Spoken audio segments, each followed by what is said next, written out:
Golf enthusiasts like myself are often challenged with how to feed our golf addiction when we can't be on a golf course. This can be a problem because most people don't have access to an indoor facility like this. One of the easier solutions is to just watch it on TV. TV ratings for golf tournaments have actually gone up recently, which means there's a lot more fan involvement on the PGA Tour. Fans are expressing their interest in golf in several different ways, and one of them involves picking up their phone and calling the PGA Tour whenever they see something on their television that they might consider a rules violation. And PGA Tour rules officials listen to these fans and often make decisions based on their phone calls. Several prominent golfers have been victimized by fans calling in to report rules violations in recent years. Usually this results in disqualification or a two-stroke penalty. Disqualifications are obviously significant because the player can no longer participate in the tournament, but two-stroke penalties are also a big deal. It happened to Tiger Woods a few weeks ago. A fan called in to report Tiger's ball moving 1/16 of an inch. Want to see what that looks like?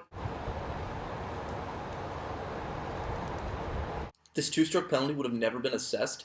Tiger would have moved from 11th place to 4th place, and his tournament winnings would have increased by $139,000. Now currently there's no rule against fans calling in, but there's also no rule that explicitly says that they're allowed to do it. A decision needs to be made soon regarding whether or not this is okay. It's great that fans are calling in, but do we really want them to influence the outcome of a golf tournament? First and foremost, golf is a game of tradition. These are the rules of golf, and for hundreds and hundreds of years, it's been a select group of people that have been responsible for enforcing these rules. Players, competitors, caddies, and when situations get complicated, rules officials step in. But this makes sense because players and caddies have a stake in the competition and they want to ensure that everyone is playing under the same rules. Fans, on the other hand, do not have a stake in the competition, so they can pick and choose who they want to call rules violations on. Essentially, fans are tattletales, and this tattletaling can be very selective. Take a player with high popularity like Tiger Woods, and compare him to a player with relatively low popularity like Tim Herring, otherwise known as Lumpy.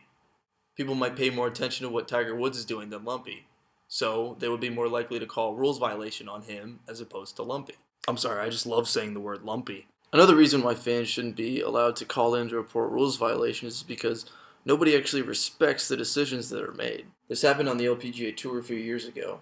A player clearly violated the rules, was correctly disqualified, but there were countless press releases and blogs that discussed how questionable the decision was simply because it came from a fan calling in. You can read more about it in the description below. If fans are given the right to call in and report rules violations and no one actually respects it, that's a huge problem for golf. But I haven't even discussed the most important reason why fans shouldn't be allowed to call in and report rules violations. It's because it's not fair to the field as a whole.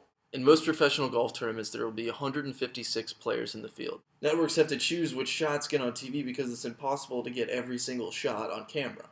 They usually pick the big-name players or the ones that are leading the tournament. The problem is that these are the only shots fans are able to see.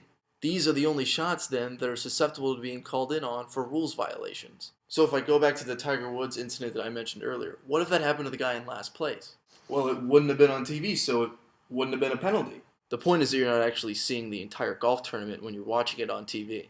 If you were to sit on your couch and watch 5 hours of a golf broadcast for 4 days, you would see maybe 2,000 shots. In most PGA tournaments, if you add up all the shots in the field, you get about 35,000 shots.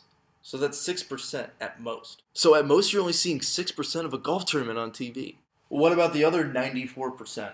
You can't see it. Fans can't call in and report rules violations on that other 94%. You've got different players being held to different standards, and that just goes against everything golf stands for. Honesty, respect, the integrity of the field, it's all gone. The PGA Tour needs to adopt a rule that prevents fans from being able to call in and report rules violations. Yes, they may get some calls wrong, but players and caddies want the freedom to enforce the rules and will accept these minor consequences. Golf will be better off if it goes back to basics and lets the players play.